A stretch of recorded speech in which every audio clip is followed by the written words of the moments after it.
Hey students, it's the end of week one. Phew, 10 more to go. Hopefully you had some good reading and were able to get your discussion board posted. The discussion board this week was simply to introduce, again, in a normal class or an in-classroom class, we would introduce each other, have a nice little intro and tell about each other.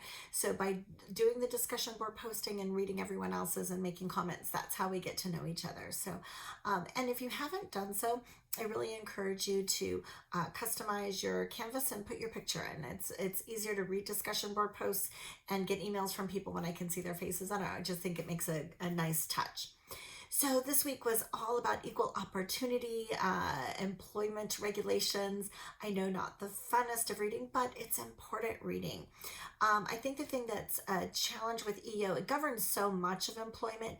And I will say in my 33 years of HR, I have received, numerous. I mean, getting EEOC claims, I mean, that's just kind of something that seems to happen pretty regularly. I've worked for really large companies and we'd always get one or two a year.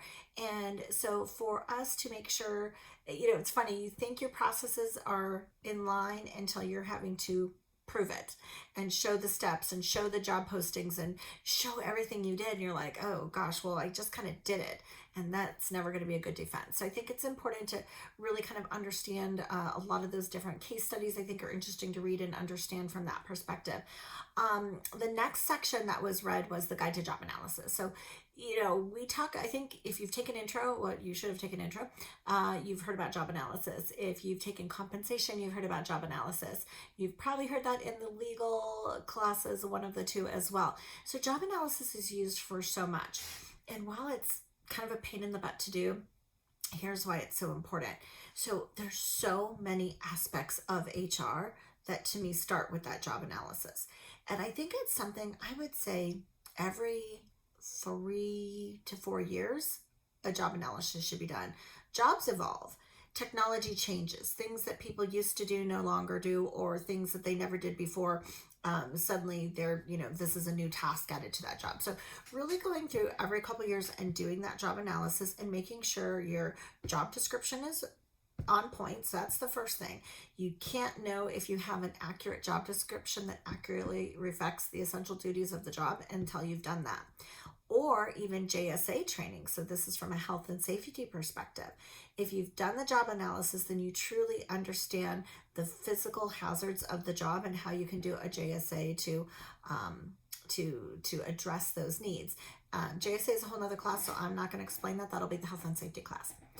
The next part is creating a job ad. If you don't really know the job through job analysis, how do you know what you're advertising for? So that can help that. And then the next part, of course, is training. How do you train to do the job, unless we really know those components? And then performance management. How do you manage or how do you, measure performance? How do you set goals? How do you determine success on those goals?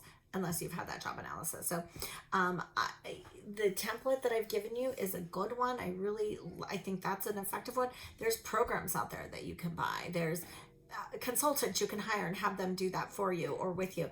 But I think getting in there as an HR and doing some of that yourself, that's going to teach you more about the job than you ever knew before, unless you actually held that job. So you're kind of like, oh, I know what the plant operator does. Well, you really don't until you spend the day or a half day with that person really going through every aspect of their job. So I like it because it gives a connection. So now you've got an employee relations component. So you're really in there asking smart questions. Maybe there's some efficiencies that could be done differently or better. Or maybe you see some safety hazards that really need to be addressed from a different angle. So good stuff. Job analysis, can be painful, but I think it's so important. And for me, it's almost like one of those foundational items to everything else in HR. If you don't know the job, how do you compare it to the jobs in the market to set the competitive salary for that job? So anyway, that's why we spent so much time with job analysis. And then the last component that I gave you was the uniform guidelines. So the uniform guidelines is important. I don't expect you to be lawyers at all. That's why we hire lawyers when we need them. But here's kind of how I look at it from an HR lens. HR should be fully aware of laws and rules. I do at least 2 employment law update seminars a year. I always do one right in January, like, okay, what did the fall legislation, changes happen, what goes into effect January, for the year. And then, a little update so I can refresh myself on the stuff that I forgot from January, and did anything new come up throughout the year. So I think that's important to stay on top of. And the uniform guidelines, these are important to review. I don't expect you to be able to, have read every single little word in there. That's why I said to scan it and kind of review it that way. But this is knowing how you can legally defend your employment and selection decisions. Knowing that, then that's going to help you set it up within those guidelines, or set up to meet those guidelines. So that's why that's an important to know about and to understand that resource. And again, reading it and generally understanding it is going to help you make better decisions down the road. Excuse me. I think the last thing I would say, again, when I told you the story at the beginning of the week about the the front desk group that I had that kind of just became a bunch of white men, it doesn't mean that that's a bad thing, right? It wasn't a discriminatory thing. It just occurred.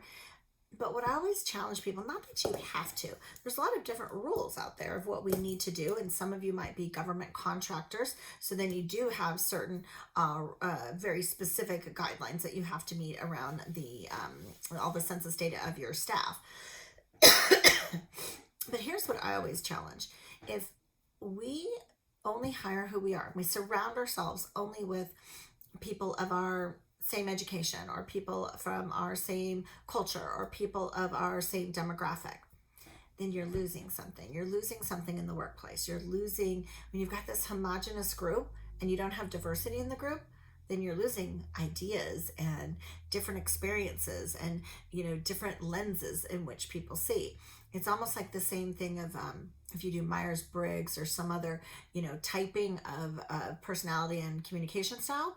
If you only put one style in the group's only going to be so dynamic. But if you put all the different styles into one group, if you have different cultures, different experience, different ages, different sexes or sex identities, if you have this big group that's just a mixed group of different experience, then your whole group is going to be stronger because you're bringing in all the ideas. And so that for me is the goal. Not that we have to. I mean, we have to, but it's a better group. So that's kind of my opinion on that. All right, so week 1 done, and let's set off for week 2. So week 2, we're going to really start thinking about the job. How do we want to structure it? I said in, I think, my welcome video, or one of my videos, I don't remember, we don't just hire to hire. There needs to be a reason for that hire. So I'm going to really kind of talk about that a lot. In my career, I experience a lot of people who want to promote just because they're doing a good job, not that we need a supervisor. So you're creating a supervisor to give them a recognition